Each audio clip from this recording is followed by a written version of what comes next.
BDO office ঘেৰাও কৰিছে আৰু তাৰ পিছত তিতাবৰত আমাৰ যি তিতাবৰৰ বিধায়ক এই বিধায়কে আমাৰ CLP লিডাৰলৈ চিঠি লিখি জনাইছে যে তিতাবৰতটো সব কংগ্ৰেছী মানুহ যিমান আছিল আগতে পাই থকা সব এপিনৰ পৰা কাটি গৈছে গতিকে এইটো এটা হৈছে সেপ্টনাইজেশ্যন আৰু এটা হৈছে যে যিবিলাক মহিলাৰ উপাৰ্জন 2 লাখ টকাৰ কম সেইবিলাক মহিলাকহে ইয়াত ভৰাব লাগে তেওঁলোকৰ বা তেওঁলোকৰ পৰিয়ালৰ 2 লাখ টকাতকৈ যদি কম হয় তেতিয়াহে ইয়াৰ হিতাধিকাৰী কৰিব লাগে SOPয়ে কৈছে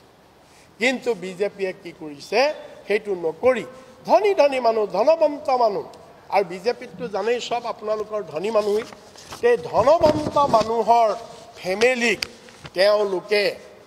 এই গাইডলাইন টোটালি ভংগ কৰি তেওঁলোকে হিতাধিকাৰী কৰিছে গতিকে এইখিনি হৈছে তেওঁলোকৰ যিটো অৰুণোদয় আঁচনি এই অৰুণোদয় আঁচনি এনে ধৰণে বিজেপিয়ে এটা ৰাজনৈতিক স্বাৰ্থত এই আঁচনিখন ব্যৱহাৰ কৰিছে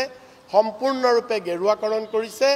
আৰু কংগ্ৰেছী মানুহ ডেমক্ৰেসি নোহোৱা কৰি দিছে অন্য পাৰ্টিৰ মানুহ কংগ্ৰেছীয়ে হওক অন্য পাৰ্টিৰ মানুহৰ নাম